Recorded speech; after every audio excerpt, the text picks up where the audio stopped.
So I'm Fiona Campbell. I'm an artist, a visual artist. I make sculptural installations using recycled and found materials. My focus is the environment at the moment, well, has been actually for a long time. And I'm very, very passionate about nature, so that's the sort of crux of what my work is about.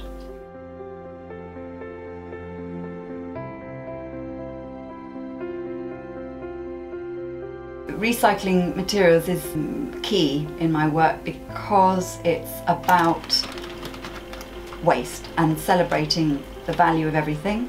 I just don't understand why we all have to throw so much away. There's so much that we can reuse without having to go to the shops and buy it. My recycling is almost the message in itself in my work. It's about giving things a new life. I see myself as an activist, an artivist actually is what I like to call it. I'm not trying to preach or anything, I'm just very passionate about what's going on at the moment. I feel that I'm campaigning, but subtly. So many of us are now trying in our own ways to make a statement about our environment. You know, because a lot of my work has to stand up or be quite strong, there'll be a sort of solid structure inside. I learnt to weld through a boyfriend who was a mechanic. Then I will wrap, add, weave through, and that's all that sort of labour-intensive process is almost me kind of working through my ideas.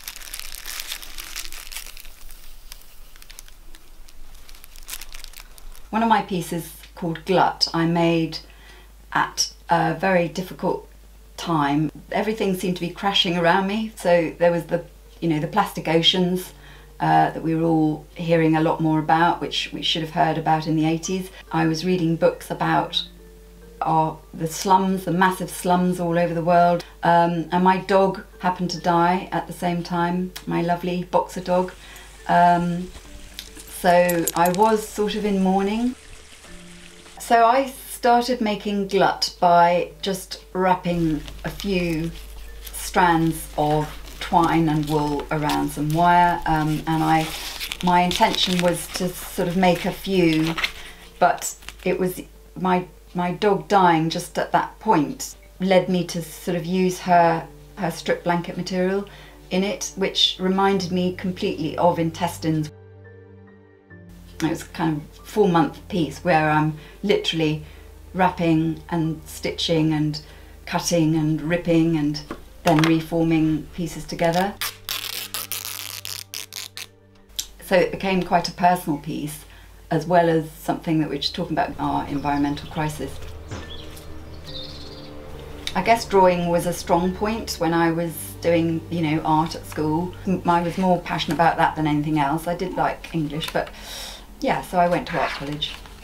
In my 20s I was a practicing sculptor, but quite broke, so I went into teaching for a bit, and it was quite creative because I was teaching art, obviously. Then decided quite late in life really that I really needed to get on back to my practice, my art practice.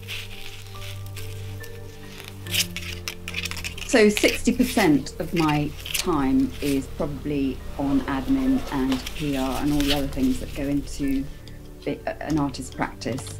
I've got a website, a blog, I write a newsletter, a seasonal newsletter, and I do social media, particularly Instagram, and that can take up a lot of my time. I think really if you just wait for things to happen, you'll probably be waiting a long time.